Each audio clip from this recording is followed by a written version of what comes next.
मुख्यमंत्री शिंदेंच्या ठाण्यात आज गणेश नाईक यांचा जनता दरबार असणार आहे। ठाण्यातील महाजनवाडी हॉलमध्ये सकाळी 11 वाजता हा जनता दरबार भरेल।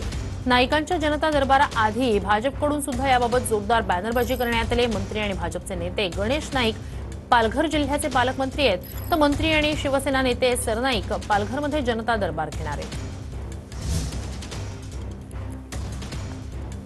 या सगळ्या संदर्भात अधिक जाणून घेऊया आपले प्रतिनिधी गणेश थोरात यांच्याकडून। गणेश, ही अत्यंत महत्त्वाची घडामोड असेल गणेश नाईक यांचा जनता दरबार, काय अपडेट्स आहेत आणि यामुळे नेमकं राजकारण कसं सुरू झालं?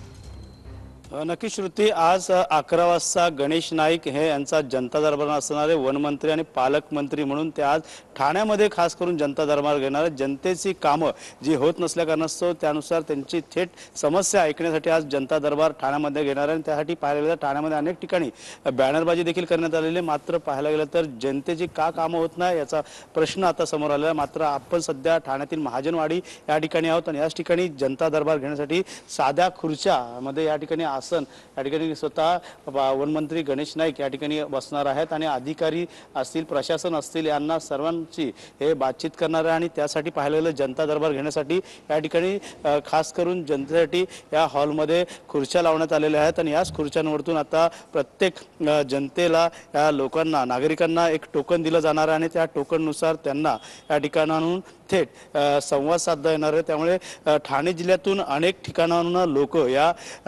महाजनवाडी हॉलच्या बाहेर मोठ्या प्रमाणात गर्दी करताना आपल्याला पाहायला मिळत आहे। मात्र आता सध्या तरी त्यांना या ठिकाणी आता प्रवेश दिला नाही। 11 वाजता ह्या जनता दरबार सुरू होणार, त्या अगोदरच लोकांची समस्या या ठिकाणी त्या घेऊन आलेल्या आहेत। मात्र पाहायला गेलं तर गेल्या काही दिवसापासून जनता दरबार घेणार अशी घोषणा केल्यानंतर गणेश नाईकांनी त्यानंतर आम्ही देखील पालघरमध्ये जनता दरबार घेऊ असं परिवहन मंत्री प्रताप सरनाईक यांनी सांगितल्यानंतर दोघांमध्ये शीतयुद्ध कलगीतुरा रंगाला पाहायला मिळत होता। मात्र पाहायला गेलं तर आता शिवसेना आणि शिंदे गटामध्ये अशा प्रकारचे आता रस्सीखेच देखील सुरू झालेली आहे। त्यामुळे जनता दरबार हे पालकमंत्री नात्याने पालघरमध्ये घेतल्यानंतर आता ठाण्यामध्ये देखील गणेश नाईक हे घेत आहेत। त्यामुळे नक्कीच कुठेतरी भाजप पक्ष देखील मोठ्या प्रमाणात मजबूत करण्यासाठी हा जनता दरबार असेल, या जनतेची याकडे लक्ष असेलच आपलं। गणेश, तुर्तास धन्यवाद तुम्ही दिलेल्या संपूर्ण माहितीसाठी।